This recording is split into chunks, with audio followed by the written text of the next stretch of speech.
Now, if you wanted a luxurious 7-seater from Mercedes, your options were the R-Class and the GL Class.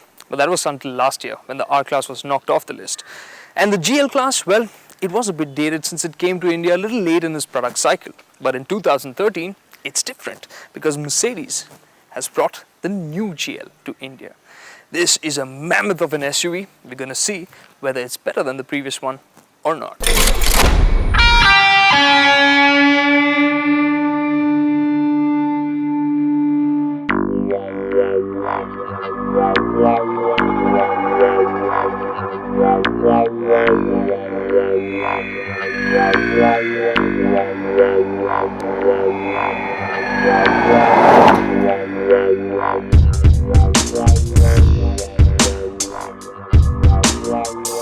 Well, basically, everything is new. For starters, it just looks better.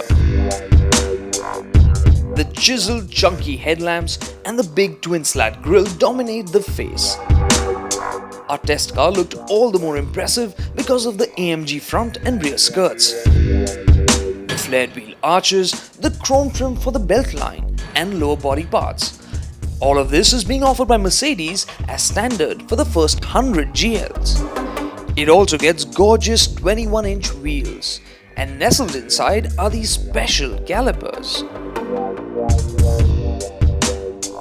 I don't know how it's looking on the television screen or on your computer monitor, but here in person, the face of the new GL looks very striking, very imposing. I like it. And apart from the new design, of course, Mercedes has also used a lot of lightweight materials to keep the weight down. Under the skin, there's a modern platform that's derived from the new Mercedes M-Class. The GL is also more aerodynamically efficient. It is also a bit lighter than the outgoing car. You see, the hood, front fenders and some suspension components are made from aluminium. Magnesium is used elsewhere and so is reinforced plastic. All of this helps to save 50 kilograms of weight, which might not sound like much until you consider that the new GL is even bigger than the outgoing GL in every which way.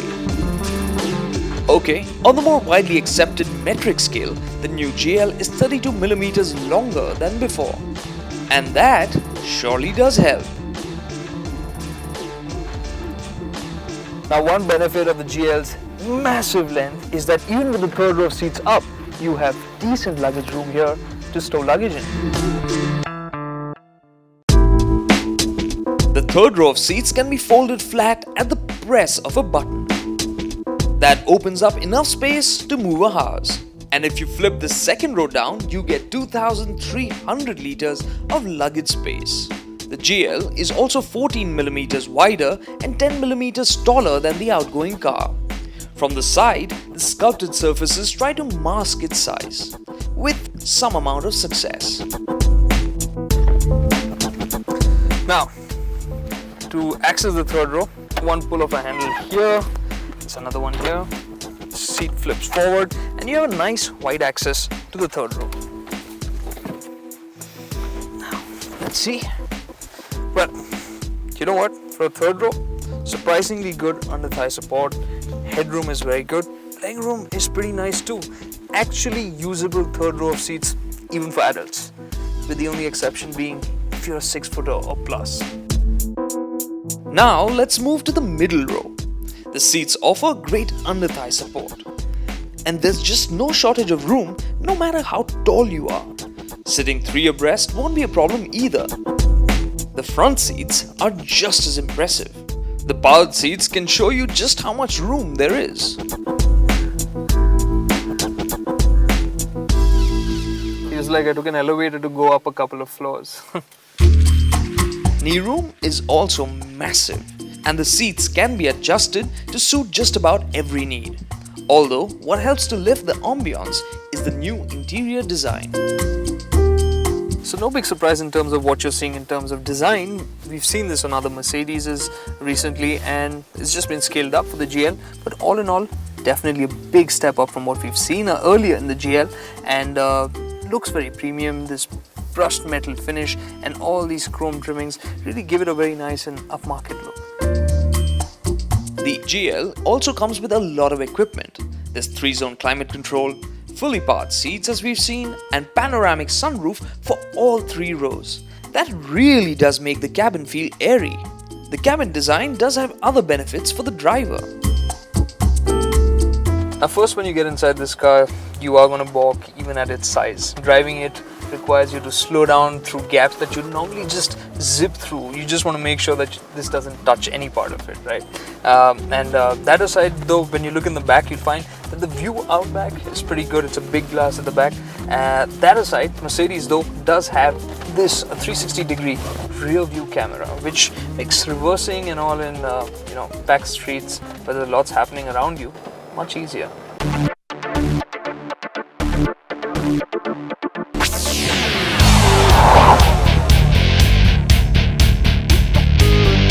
Now the 3-litre V6 motor is something that we've seen many times before, but now it has been updated with more power and torque. As we have seen with the M-Class, the motor now makes 255 bhp and has a massive 63.2 kilograms of torque. And Mercedes claims it is developed at 1600 RPM. The engine has a pleasant gravelly sound and it is always quite smooth and peppy. It is surprisingly easy to drive in stop-go traffic. The 7G-tronic has been upgraded, which makes it more efficient, but it could do better to match up to the motor. Now the 7G-tronic isn't as quick shifting as some other modern planetary gearboxes, but on the plus side, it is smooth. You've also got paddle shifts, which is more of a convenience thing rather than something you enjoy, because what you do here has a kind of distant connection with what the gearbox ends up doing. It really does cruise on the highway very well. I mean, the motor doesn't feel stressed, the cabin is nice and quiet, it does feel very relaxing. Show the GL an empty road and you'll find that this Rhino can sprint. And how? The GL's 0 to 100 time of 8.9 seconds is hugely impressive, and it has a top speed of 220 km an hour. Which brings us to the next question. So what does it feel like to drive something that's almost as big as a minibus? Well, in the GL's case, you'll be surprised. It's pretty good. The 4x4 system with its 50-50 torque split does a fantastic job of keeping this massive SUV feeling neutral even when you're belting through corners. Although if you push too hard, it will slip into understeer. Adjustable air suspension helps the GL feel quite controlled too. And the sports suspension also helps. It really controls body movement and makes it easier to drive fast around corners. But the thing is, you'd be better off driving the GL a notch or two down, because that's when it really feels relaxed and enjoyable.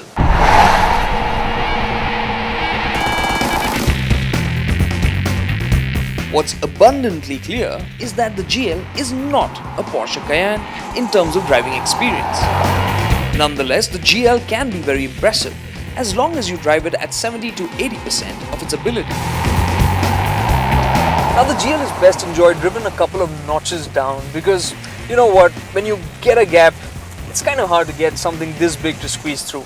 And then the second thing is, when you got to shed speed quickly, even though it's got good brakes, you end up feeling the 2.5 tons of curb weight.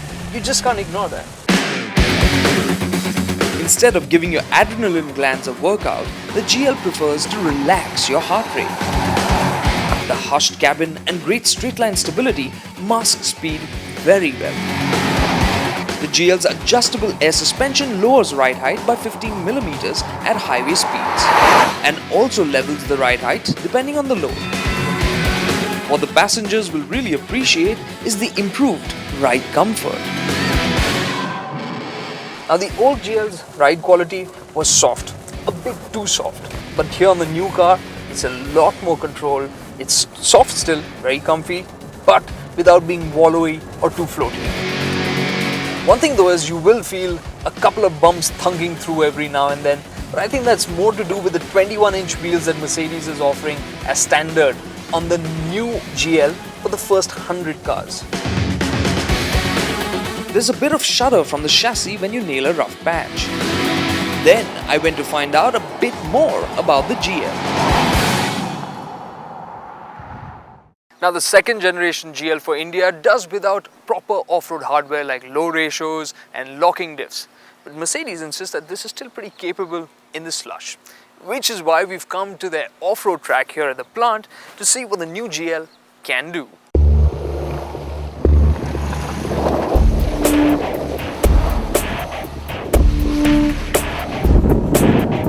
With the hardware available to it, the GL prepared for the off-road section. Air suspension increased ground clearance by 75mm. Then there are the electronic controls to help things along. Now before we hit the off-road track, let's raise the suspension. There's air suspension, can raise the ground clearance and descent control.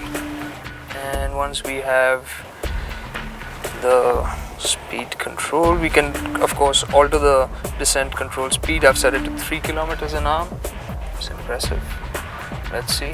First is the axle twisters. So I don't have to touch the accelerator or the brake. We're just heading down. Automatic speed control. I just need to steer.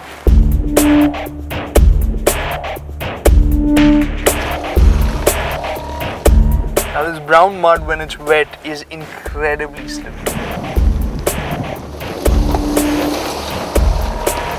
Again, no brakes, no accelerator, you just need to steer. The downhill control is managing the rest for me. Now this is a nice steep climb and I have to turn immediately to the left once I get up. So it's impressive. This thing is big. It does much better than I expected, honestly. In the thick wet slush, the going wasn't easy, but the GL pulled through over and over again. It was all the more remarkable because it was on standard road tires. Now there were a couple of instances there in the slush where I thought, uh-oh, I've done it, I've beached the GL. It's big, it's heavy, it doesn't have the low range and it was really slushy out there. But you know what? It pulled out. It really did surprise me. It did well there. And the GL overall is a very strong package. Things that I really like about it, well, the cabin's spacious. For 7, easily comfortable, feels luxurious, and that motor is a big strong point. Very flexible, easy to drive in the city, at the same time effortless out on the highway. And the GL, while it is quite accomplished, there are some things that it could do better. The ride quality could be more plush over bumps, and the driving experience could be more involving, especially considering the competition on hand. And well, its size, obvious factor, is going to make it a bit unwieldy in the city. But that aside, the GL overall is really a strong and competent package. And what makes it all the more attractive now is that the second generation GL is actually cheaper than the outgoing GL.